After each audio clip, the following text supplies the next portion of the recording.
এই আর কি অবস্থা হয়েছে দেখেন। এই যে এই গাছটা দেখেন, এই গাছটা একটা উদাহরণ দেখেন, আমি আপনাদেরকে গাছটা দেখাই। এই গাছটার গোড়াটা এত সুন্দর করে আছে যে দেখেন, সো আগাটা কিন্তু এত সুন্দর আছে, দেখেন কত সুন্দর আছে। সো এই বেটা এই যে বলে কি বলে ইঞ্জিনিয়ারিং পড়ছে, কি পড়ছে 2 নম্বরই, ওর ভাইয়ে বলে কি ডাক্তারি পড়ছে। হারামো না, জীবনে ডাক্তারও বারণ করতে পারবে না, এলাকার লোকজনেরা জানে। সো দেখেন গাছের গোড়াটা শক্ত বিদায় আগাটা এত সুন্দর লাগছে।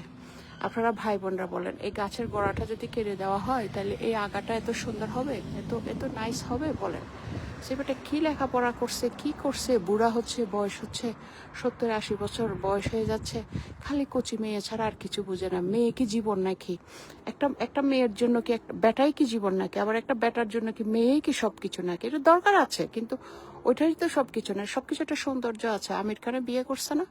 আমির খানও তো বিয়ে করছে, ডোনাল্ড ট্রাম্পও করছে। লেটেস্ট আমির খানটা বলি, ও তো ভালোই করে, ওই যে সরকারের গাড়ি দিয়ে পয়সা দিয়ে ডেলিভারি করে, সরকারের টাকা দিয়ে সরকারের বুঝ দিয়ে দিচ্ছে, ও বুদ্ধি আছে দেখি। সো দেখেন এই যে এই দেশের জিনিস কেউ নেন, এই যে দেখেন এই যে ফ্রিজ দিয়ে দিচ্ছে, মানুষ যে পারবে নিয়ে যাবে, ওই যে কাউন্সিলররা মনে হয় নিয়ে যাবে। সো দেখেন এই গাছটা কত সুন্দর, সে এই জিনিসটা বুঝলো না।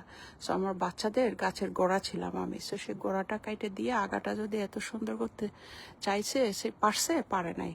আপনারা এই গাছটাই হচ্ছে পুরোটা আমার জীবনের কাহিনী। দেখেন সে এই বুড়া বয়সে এসে আমার উপর প্রতিশোধ নিতে গিয়ে আমার বাচ্চাদের জীবনটা এত সুন্দর, জীবন এত সুন্দর করে পড়ালেখা করছিল। আমার ভাইয়ের বউরা, আমার মারা সবাই এত লুক আফটার করছে। সবাই আমার ভাইয়ের বউ জানেন, বড় মেয়েটা বেগুনি পছন্দ করে দেখে বক্স বানায় বানায়। আমার ভাইয়ের বউ কোনোদিন আমার একটা বেগুনি খাওয়াই নাই জানেন, কিন্তু আমার বাচ্চার জন্য বানায় বানায় পাঠাবে, আমার বাচ্চার জন্য খাওয়াইতো। আমি কি আমার কি কলিজা ভাঙবে, আমি কি দুঃখ পাবো? ওরা দুঃখ পাইয়ে ওরাই মরে যাচ্ছে, ওদের দুঃখ আরো বেশি। সো আমি মা, আমি উল্টা ওদের সান্ত্বনা দিই জানেন আমার বাচ্চাদের জন্য। ওরা মানে বলে যে এটা কি হলো, এটা কেমনি হয়? ঠিক আছে, বাচ্চারা হয়তো একটু ইয়া হবে, সেটা ঠিক আছে, কিন্তু এই এতটা মিথ্যা কথা, এতটা জঘন্যভাবে এটা কি, এত নোংরামি, মানে ওরা পর্যন্ত অবাক হয়ে যাচ্ছে। এবং আমি যেখানে কষ্ট পাওয়ার কথা সেখানে কষ্ট না পাই, ওদেরকে উল্টা সান্ত্বনা দিতে হয়, চিন্তা করেন। কারণ ওরা ওইভাবে আদর করছে, নিজের সন্তানের মতন ওইভাবে করে আদর করছে। বললাম না, আমি যদি বলি যে আমাকে একটা বেগুনি, আমার তো বেগুনি খুব পছন্দ, হ্যাঁ দিচ্ছি, দিব, পারতেছি না, আমার হাত ব্যথা পা ব্যথা, কিন্তু যখনই আমার মেয়ে খেতে চাইবে, মেয়ে খেতে না চাইলেও মানে রমজান আসলেই তো দিবেই দিবে, মানে ও যেটা খেতে চাইবে সেটাতে তার কোনো আলসেমি নাই। কিন্তু আমি যদি খাইতে চাই, ও তার আলসেমিতে ভরা, আলসেমিতে যেটা আছে সেটা দিয়ে খাও, মাছ দিয়ে, এক জাতীয় মাছ আছে তার বাসায়, খালি মাছ দিয়ে ভাত খাও।